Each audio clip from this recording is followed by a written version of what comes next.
Welcome back to another edition of the Sports Exchange. I'm your host, Alex Ramirez. And I'm Shelley Aragon. Today, we will be covering a wide variety of trending topics in the world of sports. The NFL injury bug, the start of NBA training camps, Friday Night Lights, and much more. Great, let's get started, Shelley. A 59-year-old Colorado woman competed in the world's most dangerous open road race in Mexico. Why is this extraordinary? At the age of 59, when most people are dreaming of chase lounges and palm trees, Renee is taking on La Carrera Panamericana, a grueling week-long 2,000-mile rally race. The race started in 1950 and for the first 5 years was an absolute death trap. 27 people, racers, navigators, spectators, lost their lives during this period. Never having raced a day in her life, Renee Brinkerhoff made history in her debut by finishing first place in her class, becoming the only woman to do so since the race's inception. Are you the only woman in the event? No, I'm not the only woman. There's typically myself and one or two other women drivers. There's several co-drivers, navigators that are women, but of actual drivers, there's probably two or three on average every year. I don't know how many there are this year. There's at least one. Are there advantages or disadvantages? What would you say to that question? I think motorsports, it's not a sport that demands too much like strong or physical strong.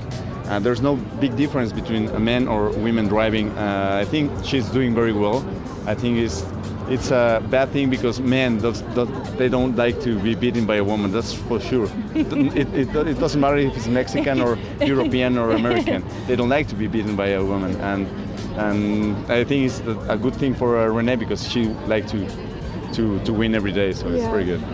Talk to our audience to the young ladies and women out there about what it means to you and what you're trying to do, trailblazing this, and do you encourage more women and women to get involved? I absolutely do. It's for me, it's an extremely confidence-building experience. And I think anytime you can do something that takes you out of your comfort zone, gets you out of that box, you need to go try it. You need to go do it. And that's what I did with this racing. And I would not let, I know when I first said I was going to do this, a lot of jaws dropped. What are you doing, right? And I never even realized it was a man's sport until I got down there. And I don't understand it. More women need to participate.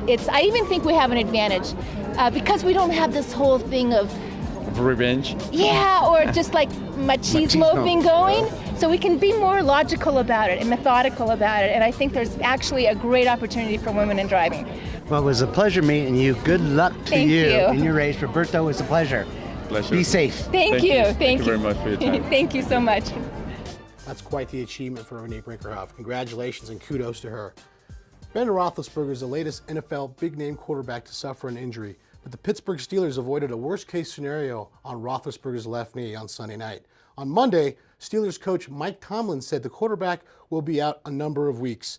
Tomlin also said he wouldn't have more details to provide until at least Friday. Roethlisberger left Sunday's 12-6 victory over the Rams in the third quarter after being hit low by Rams safety Mark Barron. The Steelers quickly announced that he would not return after Roethlisberger was carted off to the locker room in anguish. The Washington Nationals have suspended closer Jonathan Papelbon for 4 games without pay for his dugout fight with the star slugger Bryce Harper, which will end the pitcher's season. General Manager Mike Rizzo said in a statement Monday that Papelbon's actions Sunday in the game against Philadelphia are not acceptable. Rizzo adds that they are not at all in line with the way our players are expected to conduct themselves, and the Nationals organization will not tolerate it in any way. The wife of Miami Dolphins cornerback Brent Grimes was arrested Sunday afternoon outside Sun Life Stadium shortly before her husband and his teammates were due to take the field against the Buffalo Bills.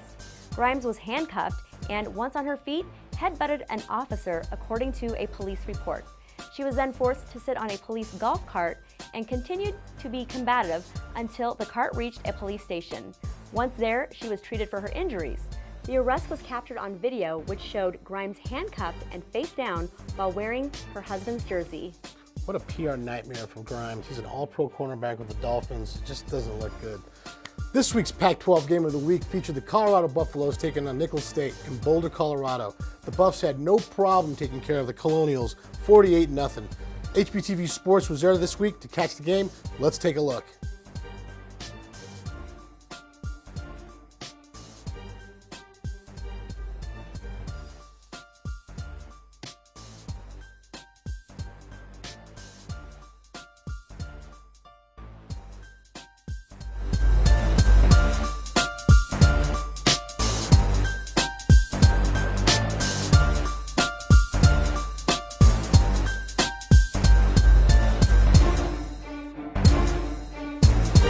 Next for the Buffs is a nationally televised game against the mighty Oregon Ducks.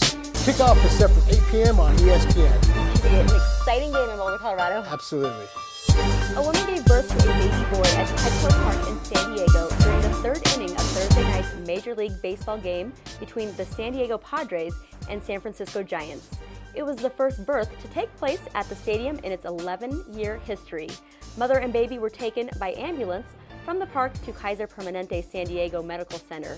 Park officials said on Twitter, "We welcomed a baby boy to the world in Palm Court Plaza earlier this evening. First baby to be born at Petco Park. The baby's name is Levi." In the final round of the 2015 Nature Valley First Tee Open at Pebble Beach, Esteban Toledo shot a 3 under 69 and held off the field to earn his third Champions Tour victory. Congratulations, Esteban. And finally, this week's high school game of the week takes us to Jefferson County Stadium in Lakewood, Colorado, where the number 2 ranked Columbine Rebels took on undefeated Mustangs from Ralston Valley. Let's take a look.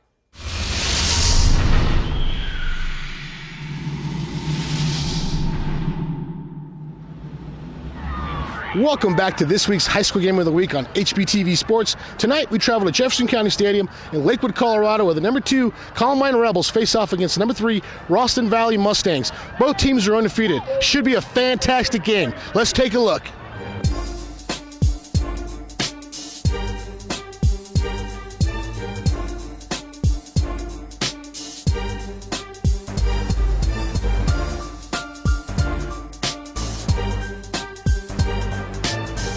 I'm with the winning head coach, Coach Andy Lowry from Columbine High School, 21-7. Talk about your performance tonight, Coach. You know, both teams played extremely hard in a physical football game, and really proud of our defense. Was great.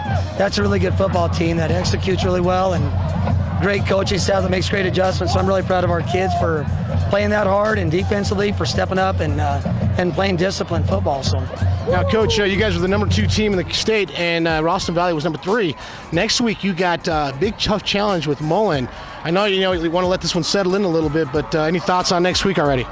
The number 2 and the number 3 doesn't mean anything right now in week 4, so our league is extremely tough. It's one of those things that each team in our league knows that we better take one week at a time and just battle and hopefully stay healthy, and I think that goes for everybody. So. Well, good luck on the rest of the season, Coach. Thank you for spending some time with Hispanic Business TV. Thank you so much. Good luck on the season. Appreciate it. Thank you. That wraps up another edition of the High School Game of the Week on HBTV Sports. The Columbine Rebels, the number 2 team in the state, took care of the number 3 team in the state, Ralston Valley Mustangs, 21-27. That wraps up another edition of the Sports Exchange. I'm Alex Ramirez. And I'm Shelley Aragon. We will see you next week.